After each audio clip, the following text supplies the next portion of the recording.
Welcome to a Management Plus training webinar. My name is Kevin Sloan.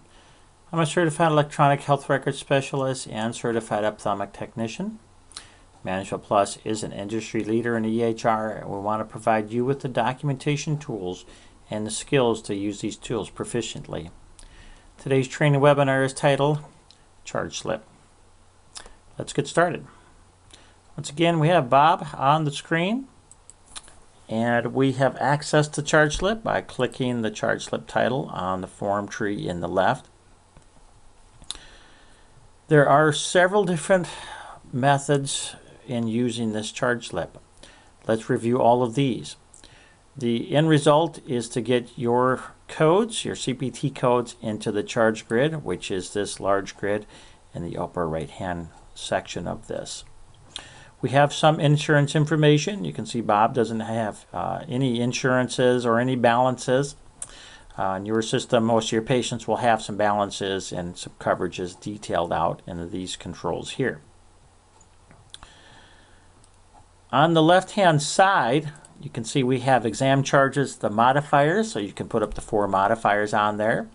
This is the I code suggested coding module, and then the E&M suggested coding modules. Let's take a look at the I codes. By default, it will default to new patient exam. The E&M code will default to established. If it's not what you want, you will need to select that, established. Based on the documentation that was done during the exam, it will suggest a code. You may want to have a higher level for billing, or you can use this level here. You can change it in several places. If I am happy with this, or if I say, gee, I want to change this to a different code, but I want to at least start with that, clicking this button will add that code to the charge grid. If you want, you can have your facility set up so that it will populate into that. Your EHR specialist will do that for you upon request. If you want to change this code, you can click into that and change to any code of your choice. It's entirely up to you. If you ever want to clear this grid out, there's this little small button right here that you can click and it will clear that out. If I would have put in a modifier, it would have added that modifier to those lines. For the E&M code, it will default to established. If you want a new patient or consult patient exam, you'll need to select one of those. It will default to 99211. So if you select these options here, it will give you a suggested code. Based on what was done during the exam and in combination with your choices here, the output will be reflected. Your counters are below, your thresholds are to the right. If you had an HPI of 1, you would never get a 99213 or 14 or 15. It would just never do it. Or if your exam is only 1 or 2. So all of these in combination with that will drive it. If I change limited to multiple on the diagnosis, it did nothing for the suggested code. If I change this to moderate, you can see that it did. So there are several different combinations that you can come up with that drives this code. If I want to add that to the grid, clicking this button will add that to the grid. Again, if I had had a modifier in here, it would have added that. I can come back up here and add a modifier later on at any given time. You can see that it does put in the master diagnoses. I have one here, and the second one, the third one is blank, and the fourth one has one. So that's why you see it exactly as it is. For all tests and procedure charges, there's a script button here that, when clicked, will add all of those if properly documented. Your EHR specialist will review with you all the triggers associated with that. So here you can see that we've documented an OCT, and this is for a YAG capsulotomy. it has added it to the charge grid.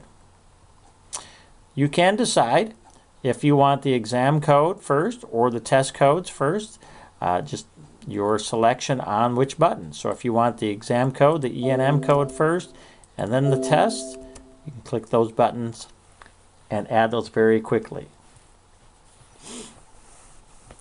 We have yet another option here, is to manually click into this by clicking the plus button, and then you can manually add a line within that grid and put in as much or as little as you need to. Yet another option is to use the tools in the lower right hand section. Clicking the plus buttons, which are essentially script buttons, will fill the code list with a specific set of codes. Naturally, all of this can be modified upon request. Your EHR specialist can do that for you so that you have no more and no less of what you need. To add options to the charge grid, if I want this code here, I will just click that, highlight it, add any modifiers that I need, and then click the plus button and it will add that to the list. Very easy to do. New patient codes, special tests, lasers, diagnostic testing, contact lens, emergency services, here's for workman's comp, and then PQRS. These can be set up to have as many or as few as you need. Clicking this switch will allow the additional CPT code to be visible. You can add in your code, click the button, it will add it to the grid. If you want to do a no charge, you can put in your reason, click the button, and it will add a line with no charge onto that. So let's add our exam code and the test codes here. It does not take very long to add these to the grid. I do recommend that when your billers are using the charge slip, that they access the patient from your schedule. And I would do this the day after the patient was seen. So if Bob was seen on the 11th, on the 12th, on the morning of that, I would go to my schedule, start at the top, I would right click and do current EHR visit. It would bring up this visit, and then I would perform a 20-second chart audit by reviewing the narrative, the runtime narrative. So I have accessed it here. And what you'll want to do is take a look at the description. I don't have one here, but it would be at the top. Generally with the description, say it was something like, routine complete exam. When you view this, let's let it rebuild. You can see that it says routine complete exam at the top. You'll probably know if the patient is established or new on what code you're going to charge for. Most of the time, you're going to charge the same code for all of your routine complete exams. There will be some exceptions, but for the majority, you will have already had in mind what code you're going to charge for the exam. So you'll want to do a 20-second chart audit by clicking once into this and using your space bar, the page down, and kind of review to make sure that all of this information was documented. So you can see that the exam was done, anterior and posterior segment. Here's a notation for the OCT as well. Here's the assessment, and then here's the laser that was documented. You'll probably have a little more information than this. I just documented the bare minimum. So now we can tell that we're probably going to build a 99214, and we're going to be posting charges for an OCT and for a YAG laser. We'll navigate right to the charge slip.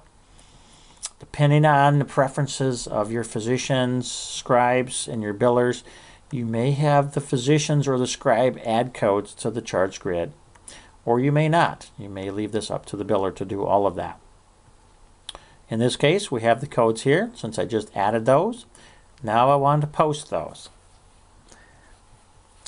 If you were to come to this point here and see an order for a test, but you did not see any documentation on the narrative, You'll want to do a little further investigation to find out, okay, was the test really done? Was it ordered and not completed?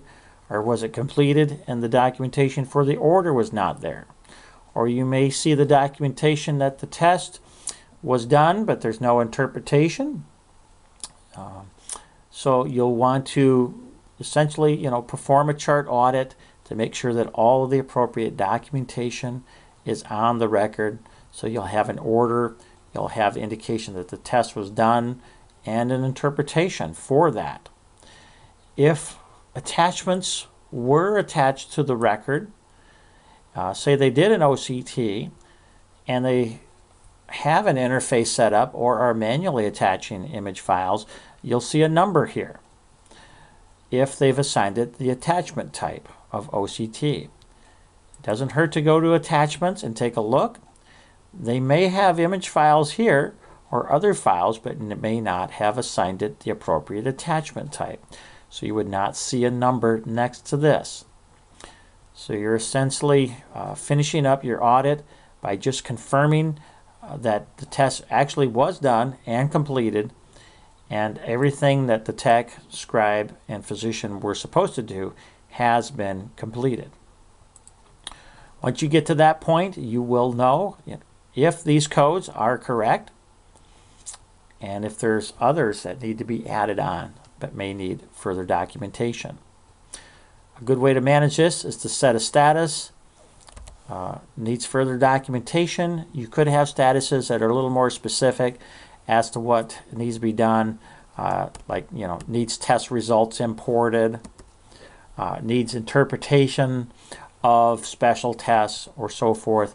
Whatever your office prefers, you can have as many statuses as you need to be as specific as you feel is necessary. Sometimes you may not be able to post charges. You may need different diagnosis codes. You'll have to send a task to the physician to set the right code in the diagnosis so that you can bill. In this case, for the sake of this training, we're just going to say that these codes are correct and we are happy with all of this and we want to post it. There are several methods to posting charges.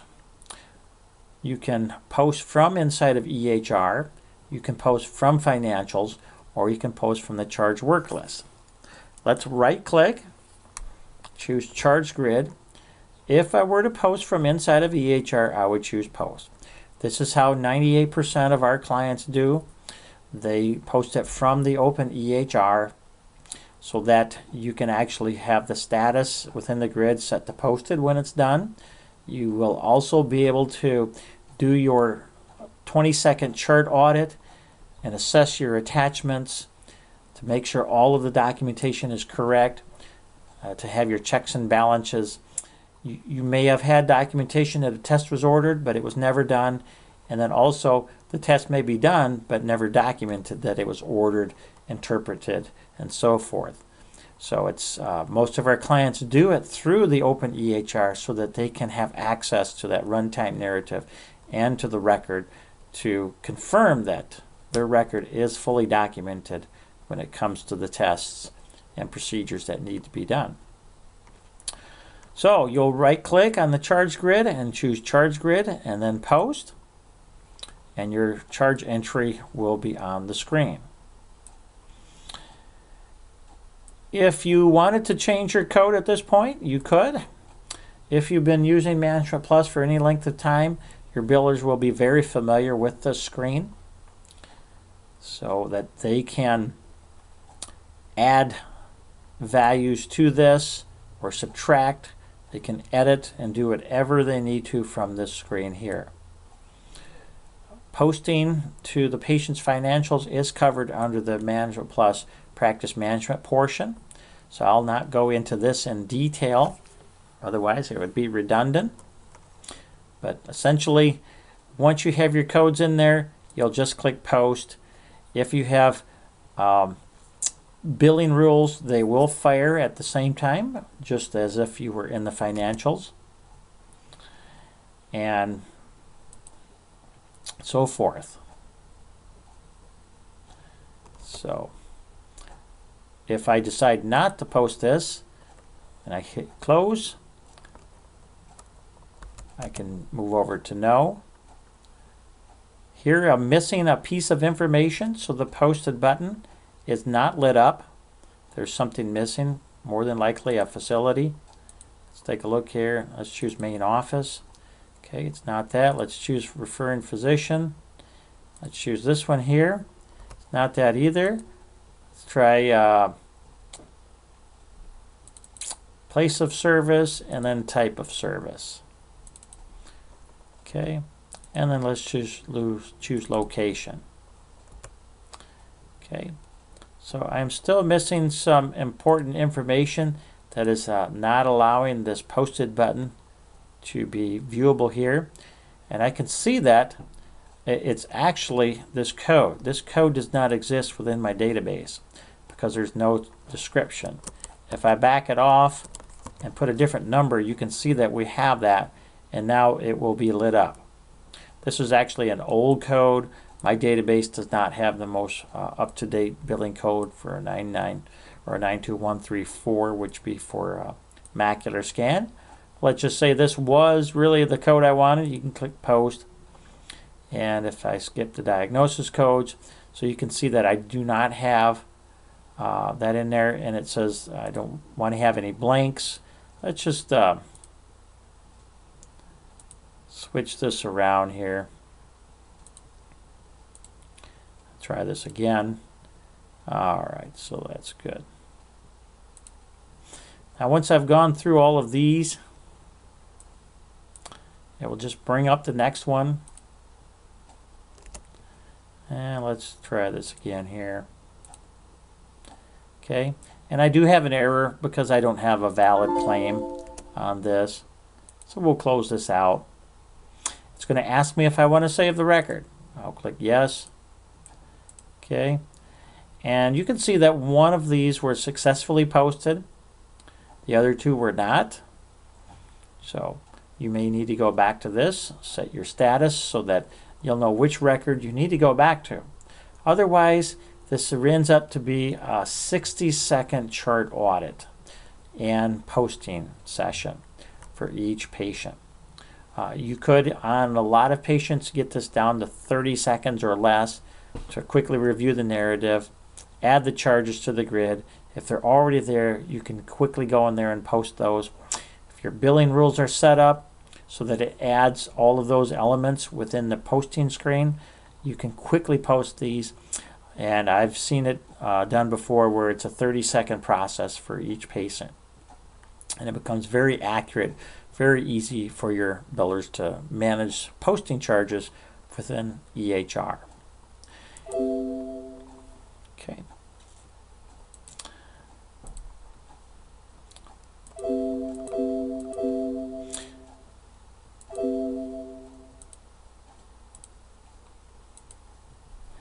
All right.